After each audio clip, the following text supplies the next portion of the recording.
Selon l'Ancien Testament, les Israélites ont reçu l'ordre de faire la guerre au peuple cananéen, de ne conclure aucun traité avec lui et de ne lui montrer aucune pitié.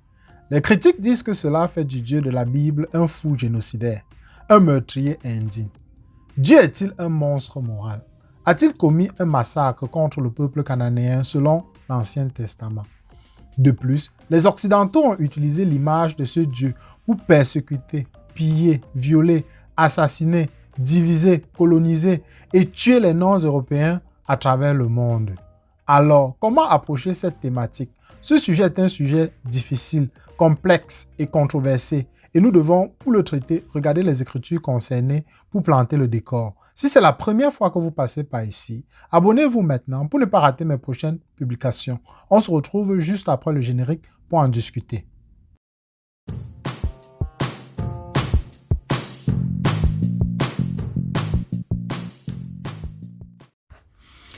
L'un des commentaires qui est en question concernant la dureté de Dieu de l'Ancien Testament se trouve dans Deutéronome chapitre 7, versets 1 à 5. La Bible dit « Lorsque l'Éternel, ton Dieu, t'aura fait entrer dans le pays où tu te rends pour en prendre possession, et qu'il aura chassé devant toi de nombreux peuples, les Hittites, les Girgasiens, les Amoréens, les Cananéens, les Phéréziens, les Éviens et les Yébosiens, ces 7 peuples plus nombreux et plus puissants que toi, lorsqu'ils te les auras livrés et que tu les auras vaincus, tu les extermineras totalement pour les vouer à l'Éternel. Tu ne concluras pas d'alliance avec eux et tu n'auras pour eux aucune pitié. Tu ne t'uniras pas avec eux par des mariages, tu ne donneras pas tes filles à leurs fils et tu ne prendras pas leurs filles pour tes fils, car ils détourneraient de moi tes enfants qui iraient rendre un culte à d'autres dieux. Ma colère s'enflammerait alors contre vous et je ne tarderai pas à vous exterminer. Au contraire, voici comment vous agissez sur eux. Vous détruisiez leurs autels, brisez leurs statues, détruisez leurs mattes sacrés dédiés à la déesse Asherah et brûlez leurs idoles sculptées. Un autre parallèle similaire se trouve dans Deutéronome chapitre 20, versets 16 à 18. La Bible dit « Ne laissez pas les âmes vivantes habiter les villes de ces peuples que l'Éternel, votre Dieu, vous donne en posséder. Tu feras périr les Hittites, les Amorites, les Cananéens, les Périzites, les Hivites et les Jébusites, et tu les offriras à l'Éternel, comme l'Éternel ton Dieu te l'a ordonné. Vous pécherez contre le Seigneur votre Dieu. » Les critiques croient que Dieu n'a jamais condamné une telle chose. Fait intéressant, les athées utilisent les valeurs chrétiennes pour juger le Dieu de la Bible. En fait, d'un point de vue évolutif, le mal et le bien n'existent pas. Ce sont des fabrications humaines. Par conséquent, il n'y a aucune base morale valable pour dire que quelque chose est bien ou mal. Il y a des questions importantes à se poser en tant que chrétien. Pourquoi les gens meurent-ils? Je ne parle pas de comment ils meurent, mais de pourquoi meurent-ils. La Bible dit dans Romains 3 que car tous ont péché et sont privés de la gloire de Dieu. Ainsi, par un seul homme, le péché est entré dans le monde et par le péché la mort. Et la mort pour tous parce que tous ont péché. Romains 5, verset 12. Il est difficile pour les hommes et les femmes de ce monde et même pour les membres de l'Église de comprendre que Dieu n'est pas satisfait que chacun de nous travaille ici sur terre. Vous pouvez le voir à nouveau quand vous le lisez. Ils étouffent injustement la vérité parce qu'ils savent ce qu'il y a à savoir sur Dieu, car Dieu lui-même le leur a fait connaître. Romains 1, verset 18 à 19. À la fin de ce chapitre, il est même dit que les gens savent que toutes les mauvaises actions qui sont de pure transgression contre Dieu sont passibles de la peine de mort. Dieu a résolu cette situation malheureuse entre l'homme et Dieu par son Fils Jésus-Christ et nous sommes donc appelés au salut. Mais une chose dont nous devons nous souvenir dans la discussion d'aujourd'hui est que la raison pour laquelle nous mourons est que Dieu a prononcé son jugement sur nous. Non seulement sur le peuple de Canaan, mais sur tous les peuples à travers les âges. Toutes les morts sont tragiques. Elles sont toutes le résultat du jugement de Dieu. Pour aller plus loin, nous ne vivons aussi que quelques années, car pour nos péchés, l'Éternel Dieu a décidé, ce ne sont pas des créatures terrestres. Je leur donnerai encore 120 temps à vivre. Genèse 6, verset 3. Comprendre que tous les hommes meurent pour le jugement de Dieu amène la discussion de la prescription rigide du Deutéronome dans une autre direction. Qu'est-ce que Dieu a fait dans le cas des Cananéens ou dans le déluge de Noé. Il est intervenu et a rendu le verdict. Dans ces versets, nous comprenons que Dieu avait préparé les conditions du départ des Israélites avant même leur arrivée. Après cela, les Cananéens sont en fait allés vers le nord pour vivre en Phénicie. Le but n'était pas de tuer un grand nombre de personnes, mais de détruire les structures politiques et religieuses de Canaan. Deutéronome chapitre 20 au verset 10 à 12 dit aussi que le décret de Dieu selon lequel les Israélites devaient s'approcher de la ville et proposer aux habitants de se rendre sans combattre. S'ils acceptaient, ils étaient soumis aux travaux forcés, mais pas exécutés. Nous devons également revenir au chapitre 15 de Genèse, quand Dieu dit à Abraham que ses descendants hériteraient du pays de Canaan après 4 siècles d'esclavage. Dieu fait alors une déclaration très spéciale. Ce ne sera qu'à la 4e génération que ta postérité reviendra ici, car les Amoréens n'avaient pas encore mis fin à leurs crimes. Genèse 15, verset 16. Dieu a donné aux Amoréens des siècles pour se repentir, mais ils ont continué leurs crimes, tels que le sacrifice des enfants et toutes sortes de pratiques odieuses, jusqu'à ce que le jugement de Dieu soit venu. De ce point de vue, nous pouvons voir que Dieu a donné 400 ans avant de juger ces nations. Lorsque les conquêtes qui ont eu lieu au temps de Moïse dans Nombre chapitre 21, versets 31 à 35 montrent les Israélites combattant les Amoréens. Ils ont vaincu le roi de Basan, ses fils et toute son armée, ne laissant aucun survivant, ne tuant aucun civil et les exilant. Un exemple classique de la possibilité de rédemption est Rahab, qui a échappé à Jéricho parce qu'elle ne voulait pas être jugée par Dieu. Elle s'est tournée vers Dieu et a finalement sauvé sa famille en aidant Josué et les Israélites à entrer dans la ville. Un autre exemple est Ninive. Les habitants de Ninive ont été épargnés lorsque Dieu était sur le point de les détruire. Les Assyriens étaient un groupe brutal, condamné à périr comme les Amoréens au temps d'Abraham. Encore une fois, la patience et la miséricorde du Seigneur se sont manifestées au-delà de notre compréhension.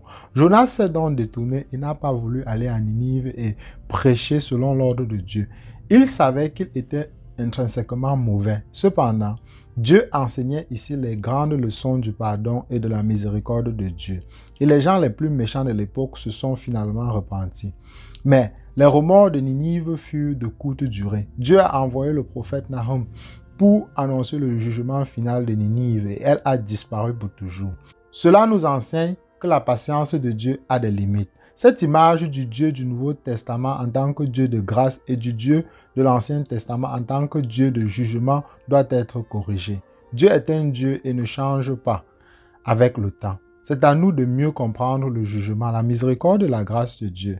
L'un des arguments des critiques est que Dieu ne devrait pas utiliser les humains comme instruments de jugement. Il était difficile de comprendre quels moyens étaient les plus appropriés et comment cela changeait la situation. Mais passons à autre chose. Israël a bien été choisi pour exercer ce jugement. Mais Dieu retire parfois bénédiction et grâce à ceux qui continuent à pécher. Voir Romains chapitre 1. Ou lors du grand déluge ou des 10 plaies d'Égypte, à utiliser d'autres moyens, comme à utiliser les forces de la nature. Le jugement de Dieu n'épargne personne dans la Bible. Les Cananéens ont été jugés pour leurs péchés accumulés au cours des siècles, mais les Israélites ont décidé qu'ils n'avaient rien d'autre à faire que de les imiter et ont ensuite reçu le même jugement de Dieu. Ils ont été détruits et confisqués par les Assyriens et les Babyloniens. Le livre d'Habakkuk parle essentiellement de cela. Les prophètes se plaignent que Dieu utilise des gens méchants pour juger Israël. Dieu aime le monde et ses créations, mais il ne veut pas que nous fassions quoi que ce soit. Il y a des lois divines et elles n'existent pas pour former des nombres. Les gens de l'antédiluvien ont appris à remplir le monde de violence pour tourmenter le cœur des hommes pour toute l'éternité. Au fait, Jésus a dit dans Matthieu chapitre 24, versets 38 à 39, où il compare son retour au déluge de Noé. Romains 13 parle d'autorité terrestre nommée par Dieu. Ici, il est dit qu'il ne faut pas combattre ces autorités parce que les autorités servent Dieu pour nos intérêts. Mais si vous faites quelque chose de mal, ayez peur de cela, car sans raison, cela peut être puni de mort. Elle révèle clairement la colère de Dieu et c'est Dieu pour punir les malfaiteurs. Romains 13, verset 4. Encore une fois, Dieu utilise l'homme comme instrument de jugement et c'est la même chose dans le Nouveau Testament. Il y a le véritable accord de Dieu dans les deux Écritures, à la fois dans la grâce et dans le jugement. Pourtant, dans le monde, les gens crient qu'il n'y a pas de justice dans le monde. Alors, ne vous plaignez pas quand vous lisez la Bible que Dieu a créé la justice. Jésus est venu dans ce monde non seulement pour nous montrer comment vivre moralement, mais aussi pour mourir pour nous et nous sauver du jugement et de la colère qui l'accompagne. L'Ancien et le Nouveau Testament ont ce Dieu de grâce et de jugement. Dans Luc chapitre 13, verset 1 à 5, nous voyons Jésus proclamer ce jugement pour les impénitents. Ici, nous parlons de 18 morts lorsque la tour de Siloé est tombée sur eux et les Galiléens qui ont subi un sort cruel aux mains de Pilate. Jésus souligne que les morts n'ont pas péché plus que n'importe qui d'autre et que les impénitents périront. Le message de Jésus ici est de se repentir maintenant parce que la mort peut frapper à tout moment. Nous ne savons pas quand le jugement de Dieu viendra. Jésus n'essaie même pas d'expliquer les péchés possibles commis par ceux qui sont morts dans les deux cas présentés. Ce n'est pas notre travail de connaître les péchés spécifiques des autres, mais de nous concentrer sur notre propre position devant Dieu. Pour résumer, à l'époque de l'Ancien Testament, il y aurait une terre de Canaan complètement corrompue que Dieu voulait sanctifier. Les Israélites n'ont pas atteint cet objectif, mais cela montre ce que Dieu fera à la fin de cet âge. Dieu reviendra en Christ pour établir un royaume saint, exempt des maux et des calamités de ce monde. Pour entrer dans ce royaume, nous devons recevoir la rémission de nos péchés et croire que Jésus est mort et ressuscité pour nous. Dieu le jugea, Ésaïe 53, verset 5, 1 Colossiens chapitre 5, 21, Galates 3, verset 13 à 14.